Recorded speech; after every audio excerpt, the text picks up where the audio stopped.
I request Shri M. Ram, Senior Journalist and Director of Hindu Group of Publications, to come over to the dais. He is inaugurating our conference.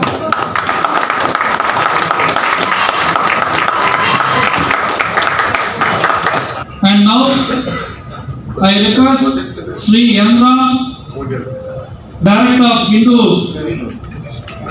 Group of Publications, to inaugurate the conference. Let us give him a standing ovation.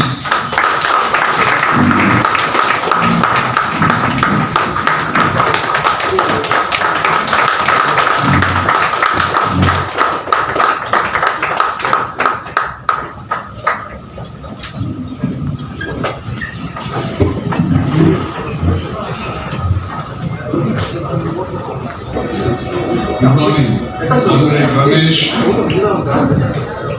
other leaders of the All India Audit and Accounts Association, past and present,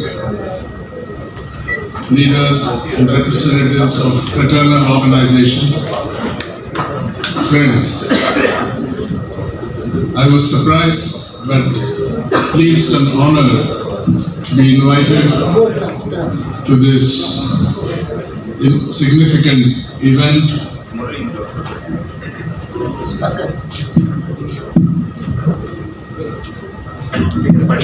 The inaugural session of the 50th conference of the All India Audit and Accounts Association. They are meeting at a time when institutions have come under pressure. Our institutions have been captured by an authoritarian style of governance. I don't want to enter into too many details about that, but if you watch the press or the media and also other analysis, political and social analysis, it is clear that there is great concern over the way those in authority, those in power, at the center particularly, are approaching the independence and integrity of institutions, including institutions provisioned in the Constitution of India. And we have to see what is happening in a broader context. You represent an extremely important part of the mechanisms provided in the Constitution to enforce accountability, fiscal accountability, and it is at the heart of what being a secular democratic republic is supposed to be. Before I come to the history of this association, I've been provided a very good summary of this history, its evolution over time. It's remarkable that it is celebrating the centenary. This is the 50th conference, but the association itself has been around for exactly a little over 100 years, in fact. But as for the importance of this, all of you know, but still it is worth outlining the importance of this organization. And it is no accident that Article 148 of the Indian Constitution is all about the Controller and Auditor General of India. It's not a one-man show. He's only the head of this part of the Indian state, and he or she, in fact. And what is important is the team, the number of people working in it. I'm very unhappy to learn that the workforce is being reduced, not to cut costs, not to make it a more lean and efficient organization, but actually to devalue and degrade this extremely important institution. We deplore that. Article 148 is very special. We have the Election Commission, we have the judges of the higher judiciary, the Supreme Court and the High Courts. The Constitution speaks about it. And what is common about that is they should have independence and integrity. We've seen how the Election Commission has been partisan, not just now but over a long period. We had some good chief election commissioners and other election commissioners, but right now, on the question of independence of the Election Commission, there are many disturbing questions. For example, on the appointment process, if the government packs the Election Commission with its own nominees, and you see how they behave in the most recent round of elections. I wouldn't say that elections are rigged in India, they are not. I have faith in the EVMs, but the way the Election Commission, this Election Commission, the present Election Commission has approached the elections, fixing the dates, not taking the complaints made by opposition parties or non-ruling parties seriously, coming out with inappropriate statements, rebuking the leaders of the opposition parties and so on, is something that is deeply troubling here. I mention this because it's a very important part provided for the Constitution. Likewise, the CAG, it's very clear that CAG has been put on a high pedestal, not as an individual, but the office as a representative of an important force that the Constitution makers provided, particularly Dr. Ambedkar spoke about it, and in a PIL before the Supreme Court, the petitioner quoted from the Constituent Assembly debates Dr. Ambedkar asserting that the importance of the CAG as the most critical office in the Constitution, the most critical office in the Constitution, and the CAG cannot be removed except by the same provisions provided for the grounds of a judge of the Supreme Court. Shall only be removed from office in like manner and on like grounds as a judge of the Supreme Court of India. The oath taken by the CAG is also very important. You can look at the details. The oath is to uphold the Constitution, to act independently, and the form is set out in the 3rd schedule of the Constitution, and so on. And a very important provision is, again, to underline the need for independence. The Controller and in 148(4), the Controller and Auditor General of India shall not be eligible for further office either under the Government of India or under the government of any state after he has ceased to hold office. This is a very salutary rule, but has it been followed throughout? I remember that Mr.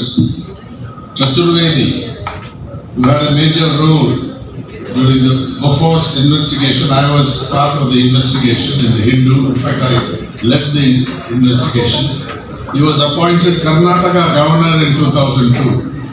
I don't know whether this is in compliance with this requirement, whether Article 148(4) bars this kind of appointment, but that is an important question. Again, underlying the need for independence. The mode of appointment of the CAG is also a matter of controversy. This is not just during the period of the present government, the ruling party and so on. It goes back. And there is no defined or specified procedure or process for appointing the CAG, and I know that former deputy CAGs have petitioned the Supreme Court through a PIL advocating a collegium system You don't have to go into the details of what should be the collegium, but the idea that, again, that it should be independent, even the selection process, I think, is crucial. And successive governments who could have done better have failed or deliberately avoided specifying the mode of appointing the CAG. And this is an important matter. As for democratic functioning within the setup, Comrade Ramesh and others have given us a lot of insights, a lot of details of what has been lacking relating to the appointment of 8th Pay Commission, restoration of the old pension scheme, regional recruitment in central government departments to do better, to perform better, and do away with the imbalances. That's a very serious matter that many non-Hindi speaking states are being given a raw deal in being represented in the service. And of course, selection of CAG to the collegium, to some form of collegium, that's an important issue. And it is a matter of pride that with all these obstacles and limitations and the degrading of this very important function, enforcing financial accountability, blowing the whistle on corruption, on misconduct, on procedure, deviation from laid down procedures, I learned that your department has brought out misappropriation of 750,000 crore rupees, the last report. This is not a minor issue. Then a number of audit paras labelled in Parliament. Does the full report be tabled in Parliament? Does Parliament look seriously, or being allowed to look seriously into all the specifics brought out in the reports? That's an important question. And because of privatization of public sector, the importance of the department is being neglected, is being degraded. And this, as you see it, is an attack on public finance. I don't want to go into details, you know it much better, every one of you, than I do. But this shows that a system that was set up to enforce accountability doesn't tolerate dissent, doesn't tolerate struggles within for just causes, for rights, for the betterment of society, for better governance and so on. So and I learn about the punishments that are visited on those who take up these issues or struggle for these issues: dismissal, demotion, wage cuts, increment cuts, and so on. Despite all this, it is a matter of great pride for us that the leaders and members of this association, I knew some of them, especially Comrade Jinnah very well, or the others, I read about Comrade Joseph, Comrade Raja, and a large number of leaders. I think you have very good leadership, democratic leadership, courageous leadership, wise leadership, but real strength comes from the members, those who come voluntarily to participate in these actions and struggles.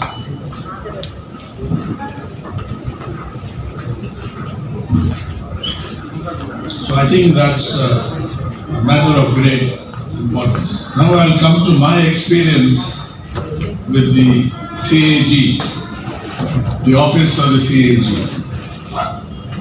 the system that is represented here. during the Bofors investigation, which we in the Hindu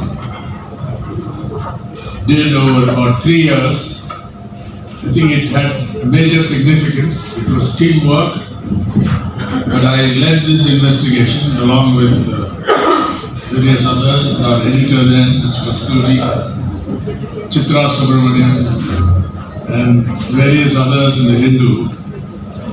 The CAG report in 1989 found irregularities in the purchase of the howitzers, the Bofors howitzers. And this had a major impact on national politics, including the 1989 election. The report highlighted the Bofors controversy, the Bofors transactions, and the report was leaked to the media before it was tabled in Parliament. And the ruling party, then the Congress, alleged foul play, and opposition parties took it up in a big way. Bofors was independent India's first major corruption scandal, and it contributed to the fall of the government through the election process. It's one of the key issues that figured in the election. This was a very important contribution because the CAG report lent authority and credence to what was brought in, and also brought in new information that we could not have obtained otherwise. And it was done in a professional way.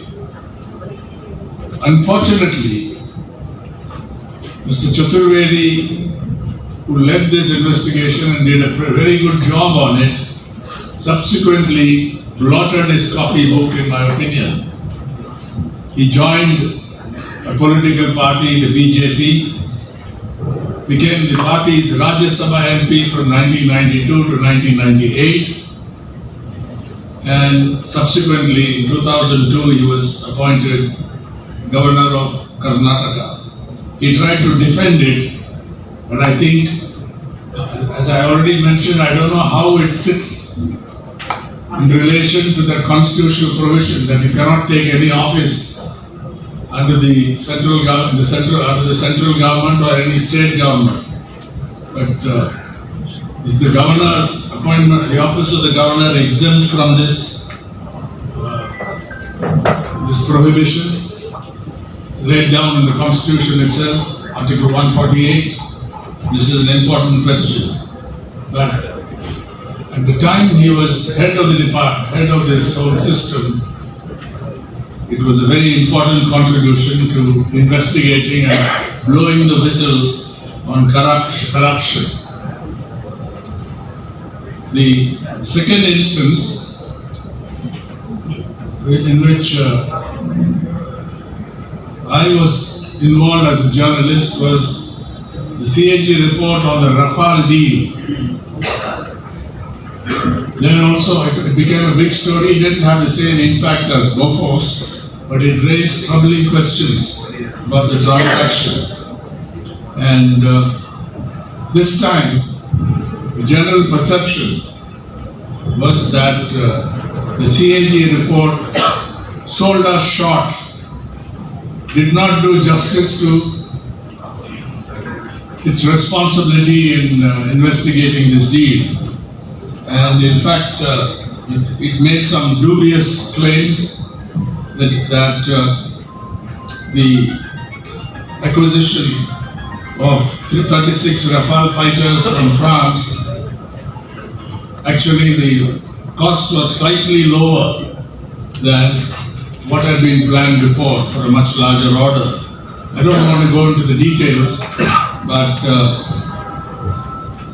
there was a lot of criticism of this by opposition members and in the media. The price comparison was faulty, or at least controversial, and it seemed to be a non-independent report. But the CAG himself, Mr. Raji Maharishi, who had been Home Secretary and later Finance Secretary when the defense contract was being worked out. Although he got into controversy, it is to be appreciated that he did not accept any government job. And we have to be fair about this, after this.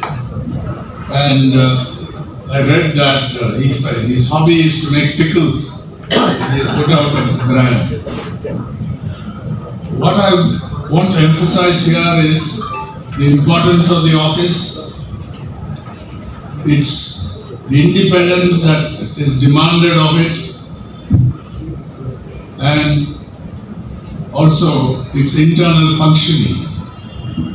If the CAG, the people at the top, do not respect the work done by those who work in the department, then I think there is a major problem. The CAG is scoring own goals. If you don't have workforce, if you don't have the skills, if you don't have the human resources in the organization, no AA is going to perform. AA can only be a tool to do some grunt work, some dreary work and so on. It can't replace human beings. If it does, that is a big threat.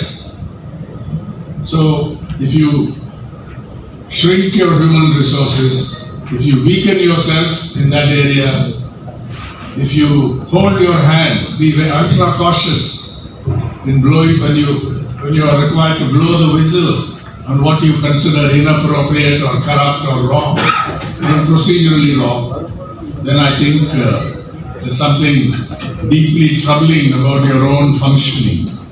And that is what I think this meeting, this conference is all about. We want to uphold the integrity and independence of this organization. We want to ensure that the people working in it are treated fairly and justly and are enabled to perform the job for which the job they have been mandated to do. We want to ensure that central government employees are properly looked after and remunerated. We want to ensure the importance of the pension as a right, not as something to be arbitrarily altered by those in power. Superannuation, as a right, it should be enjoyed as a right. And above all, we want to ensure that public finance is clean and responsible, the conduct of public finance. Unfortunately, and I've done a book on this, corruption has increased exponentially during the time of privatization and liberalization. Some economists predicted that with privatization, with liberalization, corruption would be reduced in scope. Just the opposite has happened in India.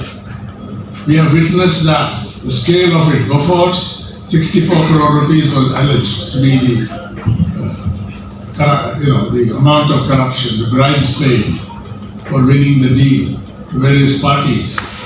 Today, that's peanuts, because the allegations about other deals run into very large sums, hundreds, thousands of crores, billions of dollars are involved.